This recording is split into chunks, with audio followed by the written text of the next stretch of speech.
Report writing using LaTeX ट्युटोरियलमा स्वागत छ। स्क्रिनको 3 विन्डोहरु याद गरौँ। एडिटरमा सोर्स फाइल छ। म इमेक्स एडिटर प्रयोग गर्दै छु। टर्मिनलमा म सोर्स फाइल कम्पाइल गर्ने छु र एउटा पीडीएफ फाइल सिर्जना हुनेछ। म यो पीडीएफ फाइल पीडीएफ रिडरमा हेर्ने छु।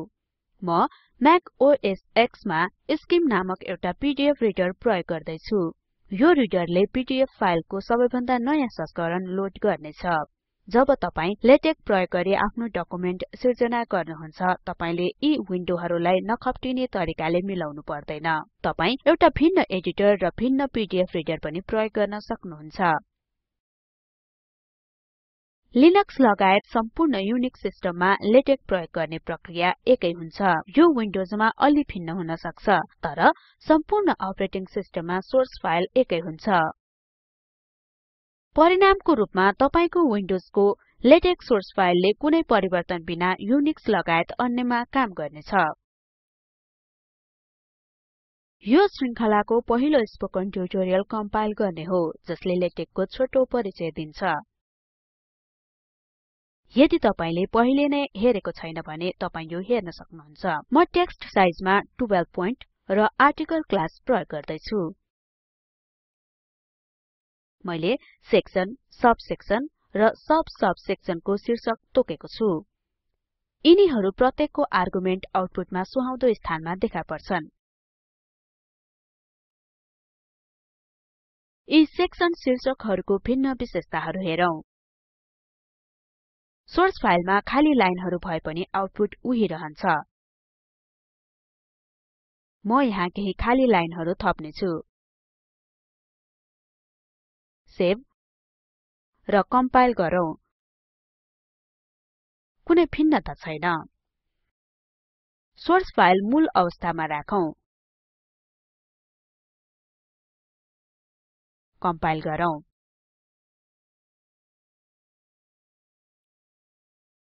शीर्षकको साइजहरु अनुपातमा र स्वतः सिर्जना गरिएको छ। उदाहरणको लागि सेक्सन शीर्षक सबैभन्दा ठूलो र सब-सेक्सन सबैभन्दा सानो छ। मैले फन्ट साइज बदल्दा पनि विशेषता उही रहन्छ। यसलाई 11 पोइन्टमा बदलौं। सेभ गरौँ र कम्पाइल गरौँ। सम्पूर्ण रूपमा साइज घटे पनि माथि उल्लेखित शीर्षकका गुणहरु बदलिने छैन। म फन्ट साइज पुनः 12 पोइन्टमा बदल्ने छु।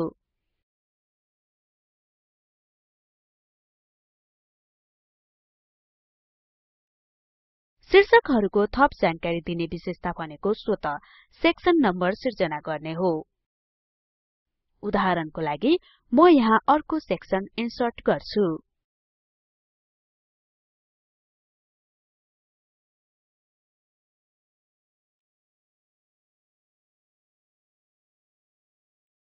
सेभ र कम्पाइल। म आउटपुटमा इन्सर्टेड सेक्सन नामक एउटा नयाँ सेक्सन सिर्जना गर्ने छु। यो सुहाउँदो नम्बर सहित देखा पर्नेछ। सारांशमा स्पेसिङ, साइज र भिन्नता जस्तै शीर्षक गाढा देखाउने आदि लेटेकले स्वतः मिलाउने छ। म अब कन्टेन्ट्स टेबल कसरी सिर्जना गर्ने वर्णन गर्ने छु। सबैभन्दा पहिले त्यहाँ report.toc नामक कुनै फाइल नभएको याद गरौँ। यहाँ यसले no such file or directory भन्छ। याद गरौँ, report.tec सोर्स फाइल हो। म यो कमान्ड यहाँ थप्ने छु। Table of contents.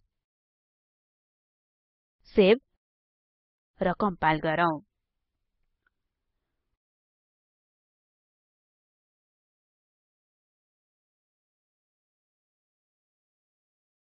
मैले यसलाई कम्पाइल गर्दा आउटपुटमा खाली कन्टेन्ट्स मात्र देखा पर्नेछ।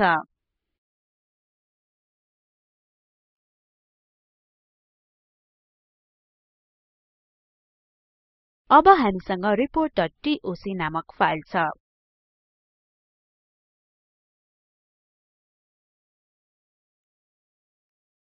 सेक्सनको शीर्षकहरु यो टोक फाइलमा लेखिएको छ। यो हेरौं। ल यसलाई पुनः कम्पाइल गरौँ। अब सम्पूर्ण शीर्षकहरु पेज नम्बर सहित कन्टेन्ट्स पेजमा रहन्छन्। यहाँ पेज नम्बर 1 छ। यो टेबल अफ कन्टेन्ट्स मा देखा पर्छ। यो डकुमेन्टमा एउटा मात्र पेज छ। यो दुई कम्पाइल गर्ने प्रक्रिया शीर्षकको परिवर्तनमा पनि लागू हुन्छ।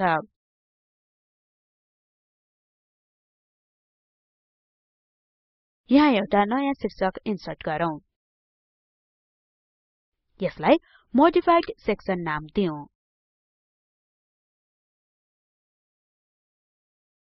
यसलाई कम्पाइल गरौँ। तपाई यो यहाँ बदलिएको देख्न सक्नुहुन्छ, तर यहाँ अझ सामग्रीहरु बदल्नु पर्छ। म यसलाई दोस्रो पटक कम्पाइल गरी यो समस्या समाधान गर्नेछु। हामी टेबल अफ कन्टेन्ट्स को स्थान पनि बदल्न सक्छौं। म यसलाई डकुमेन्टको अन्त्यमा सार्नेछु।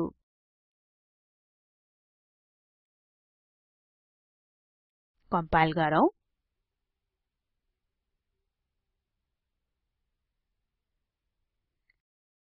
अब हामी देख्न सक्छौं कि यो डकुमेन्टको अन्त्यमा आएको छ। अब यसलाई पुनः माथि सारी डकुमेन्टमा फर्काऊ।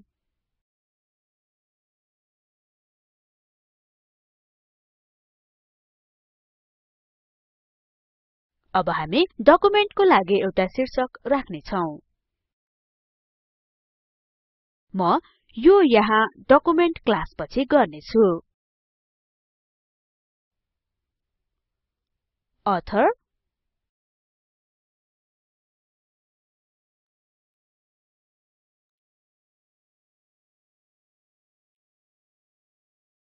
म यहाँ नयाँ लाइनहरु समावेश गर्न सक्छु।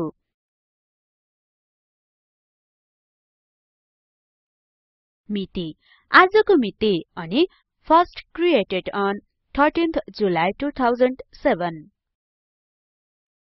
यसलाई कम्पाइल गरौँ।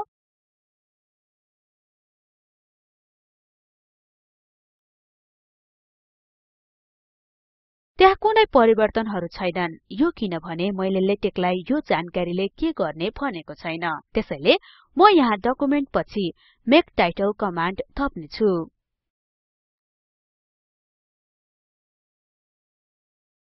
मैले शीर्षक राख्न चाहेको स्थानमा यो लेखौं, जुन डकुमेन्टको सुरुमा छ।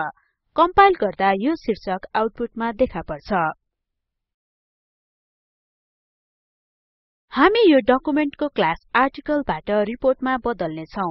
त्यसैले म यो यहाँ गर्नेछु। म यसलाई कम्पाइल गर्नेछु।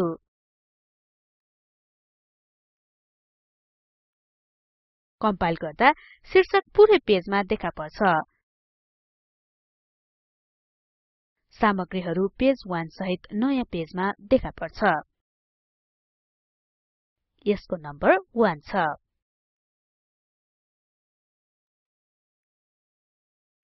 अर्को भाषामा भन्दा शीर्षक पेजको कुनै नम्बर छैन। हामीले सेक्सन शीर्षकमा यसको नम्बर 0 भएको देख्छौं। हामीले कुनै च्याप्टर परिभाषित नगरेको हुनाले रिपोर्ट क्लासमा च्याप्टर चाहिन्छ, जसको डिफल्ट मान 0 छ। सब सेक्सनमा जोडिएको कुनै नम्बर छैन।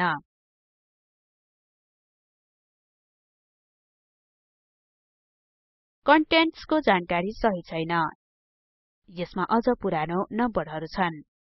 हामी यो समस्या पुनः कम्पाइल गरी समाधान गर्नेछौं। अब हामीसँग नयाँ नम्बरहरु छन्। हामी एउटा नयाँ च्याप्टर सुरु गर्नेछौं।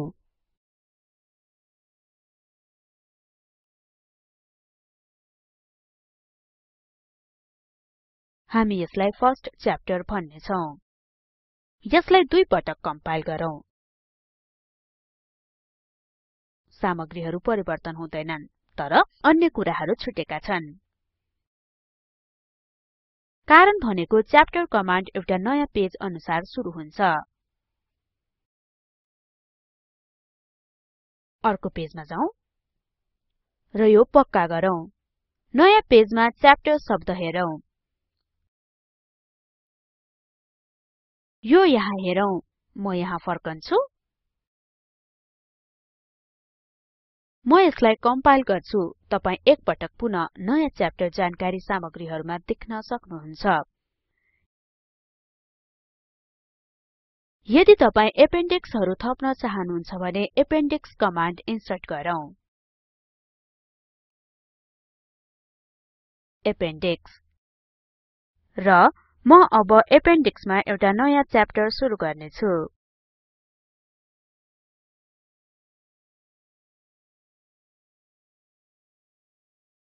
First chapter in the appendix. यसलाई दुई पटक कम्पाइल गरौँ।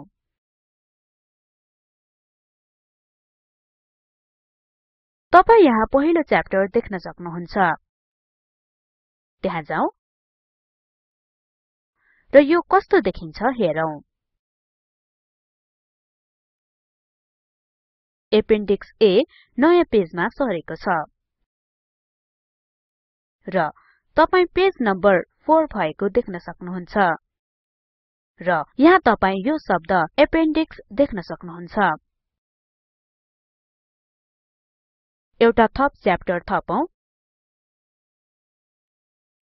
र यसलाई कम्पाइल गरौँ। तपाई पेज नम्बर 5 भएको देख्न सक्नुहुन्छ। यो एउटा नयाँ पेजमा छ। यसको सुरुमा जाउँ। यदि मैले यसलाई दोस्रो पटक कम्पाइल गरेमा सामग्री सही हुनेछ।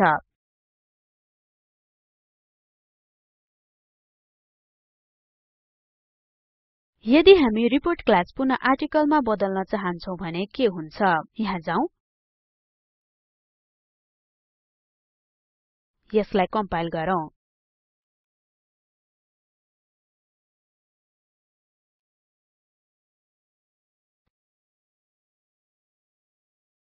कम्पाइल गर्दा लेटेकले त्यहाँ केही गलत भएको जनाउँछ।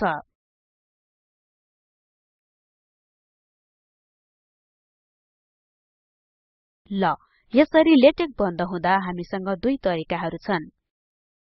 पहिलो तरिका भनेको X टाइप गरी निस्कने हो।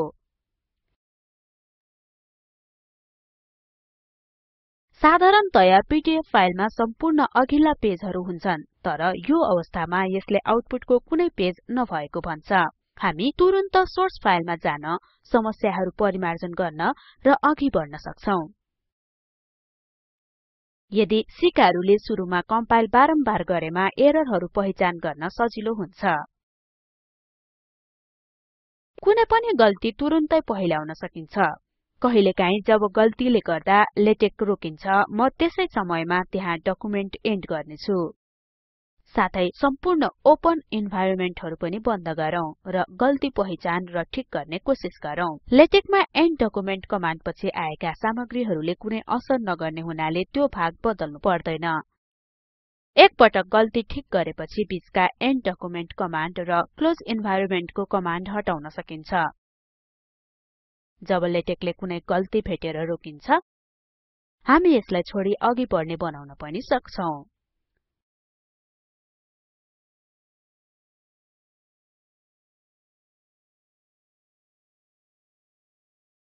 यो रिटर्न वा एन्टर की थिची गरिन्छ। मैले यो भर्खर गरे। अहिले हामीसँग दुई पेजहरु छन्। पहिलो पेजमा जाउँ। हामीसँग सबै जानकारीहरु छरपष्ट छन्। हामी यी गल्तीहरु सुधार्न यसो गर्न सक्छौं। गल्ती यो हो कि यसमा यहाँ च्याप्टर छ। यसलाई हटाऊ।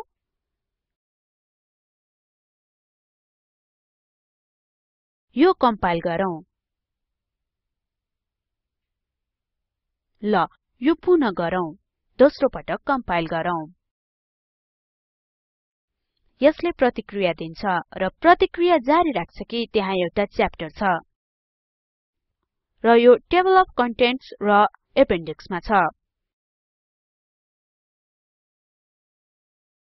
ल अब यसबाट पनि छुटकारा पाऊ। यसलाई कम्पाइल गरौँ।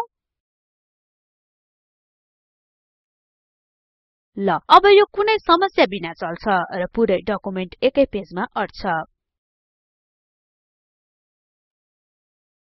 र कन्टेन्ट्समा भएको जानकारी पनि सही छ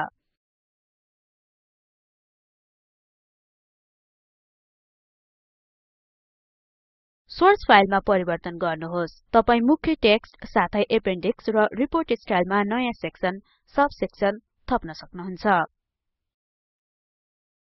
यो ट्युटोरियलमा चर्चा गरिएका कमान्डहरु गरेर हेरौं तपाईले नजानेसम्म गरिरहनुहोस् प्रत्येक परिवर्तनपछि तपाईको भर्खरको परिवर्तन कम्पाइल गरी सही भएको पक्का गर्नुहोस् यो नियम बिर्सने धेरै सिकारुहरु धेरै समस्याहरुमा पर्छन् कृपया यो याद गरौँ लेटेक इन्जिनको सवालमा इमेक्स मा देखिने सोर्स फाइलको रंग शीर्षकहरुको साइज आदि महत्वहीन हुन्छन्